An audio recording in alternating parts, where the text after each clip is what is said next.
वालेकुम फ्रेंड्स, उम्मीद करता हूँ कि मेरे तमाम दोस्त खैर वाफियत से होंगे। फ्रेंड्स, आज हम जा रहे हैं पुशकान विज़िट करने के लिए। तो पुशकान के आपको हालात दिखाने के, पुशकान के अंदर बारिशों के बाद कितना नुकसान हुआ है। तो अभी हम पुशकान रोड पर ही मौजूद हैं। तो पुशकान रोड पे आगे आए तो हमें पता पड़ा कि ये पुशकान रोड टूटी हुई है, तो इसका बहुत सारा नुकसान हुआ है।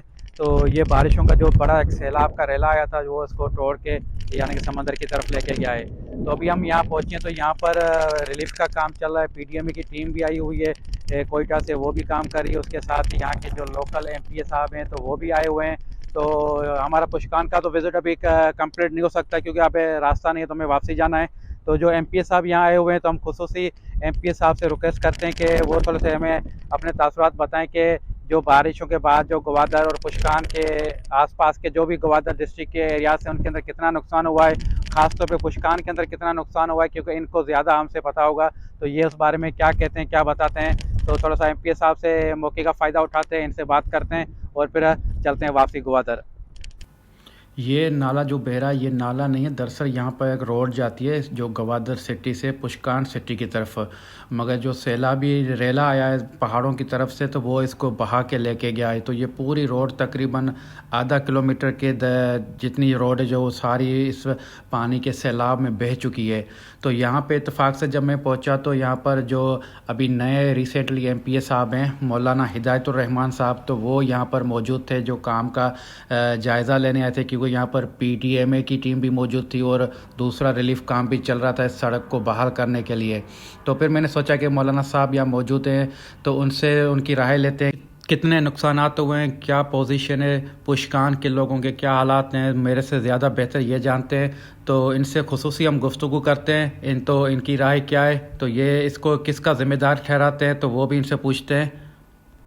सर, आप हमें बताएंगे कि ये जो रिलीफ का काम चल रहा है, ये पूरा टूटा हुआ है, तो इस बारे में कुछ। अच्छा, बिस्मिल्लाहिर्रहमानिर्रहीम। जी हाँ, गुज़िश्ता 2-3 दिनों से जो तूफ़ानी बारिशों की एक लहर ने गवादर के इर्द गिर्द गवादर को मुतासर किया है। तो कल रात एक फिर तूफ़ानी बारिश की वजह से ये पिशकान एक यूनियन काउंसिल है हमारा गवादर से मगरब साइड पे, तो इनका जो बिल्कुल रास्ता ज़मीनी रास्ता मुनक़ते हो चुका है। इसी तरह पल्लेरी में भी एक रोड टूटा है। जीवनी जो हमारा एक टाउन है, उसका भी ज़मीनी रास्ता मुनक़ते हो चुका है। तो जब यहाँ खड़े हैं तो ये काम इस पर शुरू होने वाला था, तो रुक गया ये पानी की वजह से। कल इंशाल्लाह ये रोड भी बहाल हो जाएगा। और पल्लेरी का रोड भी है, नीचे वाले कह रहे हैं, वहाँ भी मैं सुबह गया था, वो भी बहाल हो जाएगा।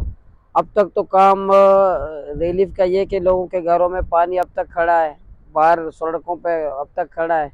5 फुट 6 फुट पानी अब भी मौजूद है। तो ये हो रहे हैं, ज़िला इंतज़ामिया के पास जितनी वसात है थोड़ी मोटी उन्होंने कोशिश की इधर उधर से करके, लेकिन जिस पैमाने पर तबाही है, जिस पैमाने पर यहाँ लोगों के घर मुतासर हुए हैं, लोगों की अल्हम्दुलिल्लाह, ये तो अल्लाह का शुक्र है, जानी नुकसान कुछ नहीं हुआ, लेकिन लोगों के मकानात गिर चुके हैं, चार दीवारियाँ गिर चुकी हैं, लोगों के बोट्स किश्तियाँ टूट चुके हैं। और ऐसे घर भी हैं, हज़ारों की तादाद में घर ऐसे भी हैं, ऐसे तादाद है कि और रहने के काबिल नहीं है। अपने रिश्तेदारों के सरकारी रेस्ट हाउसेस में, स्कूलों में, हॉस्पिटल में रोज रिहाइश पजीर हैं। तो वफाकी हुकूमत, सूबाई हुकूमत को जिस तरीके से संजीदगी दिखानी चाहिए उस तरह संजीदगी नहीं है। अच्छा सर, एक और सवाल है। मैंने पिछले अपने ब्लॉग्स में भी तो बताया था कि जहाँ पे भी पाकिस्तान भर में इस तरह के मामलात होते हैं, तो जो समाजी तंजीमें जो खास तौर पे बड़े शहरों में होती है, कराची में इधर, वो फौरी पहुँच जाती है। तो गवादर के अंदर मुझे वो एक्टिव नज़र नहीं आई है। तो आप उस बारे में कुछ कहना चाहेंगे कि जी उनको हाँ, आना ये चाहिए था या नहीं आना चाहिए था गवादर के लोगों की मदद के लिए? देखिए, आनी चाहिए। जितने कोई समाजी तंजीमों की फ़र्ज़ है, ज़िम्मेदारी है कि जहाँ भी कोई आफत आए, तूफ़ान आए, भाई मुतासर हों, भाई तकलीफ़ में हों, तो समाजी तंजीमों को पहल करके वहाँ पहुँच जाना चाहिए। राब्ते तो मुझे किए, मुझसे काफ़ी तंजीमों ने फ़ोन पे किए, उनका इरादा भी है कि हम काम करना चाहते हैं। और अलखिदमत फाउंडेशन की टीम तो कल पहुँच चुकी है वो अपने सामान के साथ, और इसी तरह बाकी को सिविल सोसाइटी के लोग वो काम कर रहे हैं। इसी तरह कुछ ये समाजी इदारे हैं या समाजी शख्सियात हैं, वो भी लगे हुए हैं। लेकिन जिस पैमाने पर ये रफ़ाई तंजीमें मुल्की सतह की, उनको यहाँ आके पहल करके काम करना चाहिए। लेकिन दूसरी बात यह कि ज़ाहिर समाजी तंजीमों का तो महदूद है, यहाँ राशन की आज ग्वादर वालों को ज़रूरत नहीं है, क्योंकि हम बलोच लोग हैं, हमें हमें हमें इंशाल्लाह अपना घर हो तो भूखा ही सोएंगे, कोई मुश्किल ना हो तो भूखा रात सोएंगे, लेकिन दूसरे के घर में हम नहीं रह सकते, खाना खा कर भी नहीं रह सकते। तो इसलिए आज मसला ग्वादर का राशन का नहीं, आज मसला ग्वादर के लोगों को पानी से निकालने का है, कि रिलीफ देने का है, कि लोगों के घरों में पानी है उनको निकाला जाए, लोगों के बाहर पानी है उनको निकाला जाए, तो कि लोगों के घर मुनादिम ना हो। आज ज़रूरत इस बात की है, ज़रा ये गवर्नमेंट के अलावा कोई नहीं कर सकता, ये सरकार का गवर्नमेंट का काम है। रेस्क्यू का जो निज़ाम है कोई फलाही तंजीम नहीं कर सकता, उसके बाद रिसोर्सेज नहीं होते। ये गवर्नमेंट का काम है कि लोगों को इस बहरान से, इस पानी से, इस मुसीबत से निकाले। गवादर के लोगों के माशाल्लाह आपसे बहुत उम्मीदें हैं। तो मैंने रात जो मेरी मुलाकात हुई, मैं आज भी मुलाकात की, वो आपसे इतनी उम्मीदें रखते हैं कि मैं सोच रहा हूँ कि यकीन जाने कि उन्होंने शायद पहले उम्मीदें छोड़ दी थी, उनकी उम्मीदों की किरण पैदा हो गई है।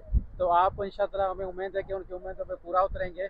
तो उस बारे में आप कुछ उनको पैगाम देना चाहते हैं, नहीं, खासतौर के गवादर के लोगों को? बिल्कुल, ज़िला ग्वादर के अवाम मुझसे बेपनाह मोहब्बत भी करते हैं, उम्मीदें भी रखते हैं। आज अवाम जिस तकलीफ़ में है तो हम भी देख नहीं सकते, लेकिन वहाँ जो करप्शन हुआ है, कमीशन खोरी हुई है, ग्वादर डेवलपमेंट अथॉरिटी बनाया गया है कि लोगों को तरक्की देने, उन लोगों को जलील किया है। तरक्की के दावे बहुत किए गए हैं, लेकिन तरक्की के नाम पर लोगों की तजलील हुई है, अरबों रुपए अखराजात हुए हैं, लोगों को आज पानी डुबो चुका है, उनके घर बह चुके हैं, वो अपने घर में सो नहीं सकते। तो लोग इतने तकलीफ़ में हैं कि इतनी उम्मीदें हमसे कि हम तो ख़ुद परेशान है कि कहीं हम लोग नाउम्मीद ना हो जाएं, लोग परेशान ना हो जाएं, लोगों की आए तमन्नाएं हमसे हैं, हम वो पूरा ना कर सकें। हम खौफ में तो ज़रूर हैं, लेकिन अल्लाह से मदद की दरख्वास्त करते हैं, लोगों से भी दुआओं कि हम कोशिश करेंगे कि हम लोगों की तमन्नाएं, आरजुएं, उम्मीदें हम पूरा कर सकें। व्यर्स ये कोयटा से एक रेस्क्यू टीम आई हुई है, तो ये भी देखें ना, कोशिश करें कि इस रोड को उस तरफ जो लोग हैं उनको कुछ इमदाद पहुंचाने की कोशिश की जा रही है। क्योंकि मैं ये चीज़ समझा नहीं था, क्योंकि मुझे पता नहीं था कि यहाँ पे इतना बड़ा रोड टूटा हुआ है और नाला, यानी कि पानी का एक बड़ा सैलाब जो यहाँ से गुज़र रहा है। तो मैं तो अपने हिसाब से जा रहा था पुशकान की तरफ, जब वहाँ पहुँचे तो ये सारी चीज़ें सामने आई। तो ये देखेंगे ये भी रेस्क्यू कर रहे हैं। उसके पहले ये लोग इस तरह से जा रहे थे अपनी मदद खुद, जब टीम पहुंची तो उसने अपनी सेटिंग करना शुरू की ताकि लोगों को कुछ रिलीफ दिया जाए। तो ये लोग बस बड़े परेशान थे वहाँ, क्योंकि एक तरफ से ग्वादर के साथ उनका बिल्कुल रब्ता पुशकान के लोगों का कट गया है, और पुशकान भी ग्वादर का एक मेन हिस्सा है जिसका सारा मामलात ग्वादर के साथ होते हैं। तो लोग बड़े परेशान हैं। लोग देखें कितने मजबूर हैं, ये बहते हुए पानी में से अपनी, वो सामने दो भाई साहब दिख रहे हैं जो अपनी मोटरसाइकिल लेके आ रहे हैं। तो इतनी, यानी कि क्योंकि रास्ता कोई सड़क रही नहीं है, सारी सड़क बह गई है, तो उन्होंने मजबूरी में फिर ये रूट इख्तियार किया कि अपने आप को देखो मुश्किल में डाल के भी ग्वादर की तरफ ये आ रहे हैं। तो ये मोटरसाइकिल अपनी क्रॉस करवा रहे हैं, तो कितनी परेशानी है आप अंदाज़ा लगा सकते हैं कि ग्वादर के अंदर। मैं जा रहा था आज पुशकान विज़िट पे, आप दोस्तों को मैंने बताया था कि आज चलते हैं पुशकान के हालात देखते हैं कि जैसे ग्वादर में बारिशों के बाद नुकसानात हुए हैं, तो पुशकान के अंदर कितने नुकसान हुए हैं। तो मैं वो नुकसान आप दोस्तों को, और पुशकान विज़िट कराने के लिए हम जा रहे थे वहाँ पर पुशकान सिटी के अंदर। तो रास्ते में जब हम वहाँ पहुँचे तो पुशकान सिटी से कोई 8-10 किलोमीटर पहले तो ये बहुत बड़ा एक पुल तो नहीं है, रोड का एक एरिया बड़ा टूटा हुआ था, यानी कि पानी का इतना ज़्यादा बहाव यहाँ आया है जिसमें ये पूरा एरिया ना टूट गया, ये पानी समंदर की तरफ जा रहा है। तो यहाँ पर फिर मैं पहुँचा तो वहाँ पे इत्तेफाक से जो ग्वादर के जो नए MPA साहब हैं मौलाना हिदायतुर रहमान, तो वो भी यहाँ पर पहुँचे, क्योंकि PDMA की टीम भी यहाँ पहुँची हुई है, तो वो भी यहाँ रिलीफ का काम करने आए। तो उसके साथ वो मौलाना हिदायतुर रहमान जो नए मुंतखब MPA साहब हुए हैं, तो वो यहाँ पहुँचे थे वो काम का जायज़ा लेने के लिए। तो फिर मैंने उनसे थोड़ा सा मौके का फ़ायदा उठाने की कोशिश की कि मतलब MPA साहब है तो इनसे पूछते हैं कि इनकी निगरानी में किस तरह से ये यहाँ पे काम चल रहा है। तो उनसे मैंने थोड़ी सी खुसूसी गुफ्तगू की, जो मैंने आप दोस्तों को सुनाई है। आपने उनके भी तासुरात थे, जो उनकी जो मामला, उनके बारिश के बाद उनकी जो खिदमात हैं, जो कोशिशें वो कर रहे हैं, तो वो आप दोस्तों ने वो भी सुनी। तो मैं अभी यहाँ से अपने व्लॉग का एंड करने लगा हूँ, मैं भी अभी वापस ग्वादर सिटी की तरफ जाने लगा हूँ। तो आप दोस्तों को बताने का ये मकसद था कि देखें बहुत ज़्यादा नुकसानात हो रहे हैं बारिशों के बाद ग्वादर और पुशकान की तरफ, नुकसान बहुत ज़्यादा हुए हैं। तो अल्लाह से दुआ करते हैं कि अल्लाह ताला रहम करे। तो अभी ये बेहतर है कि इंशाल्लाह कल परसों तक ये रोड भी जो गवादर से पुशकान की तरफ जाता है, तो ये भी बहाल हो जाएगा। तो आप अपने दोस्त जायद बोज़ार को इजाज़त दें। मेरे चैनल को आपने सब्सक्राइब करना है, लाइक करना है, दोस्तों के साथ शेयर करनी है, मुझे सपोर्ट करनी है। अल्लाह हाफिज़।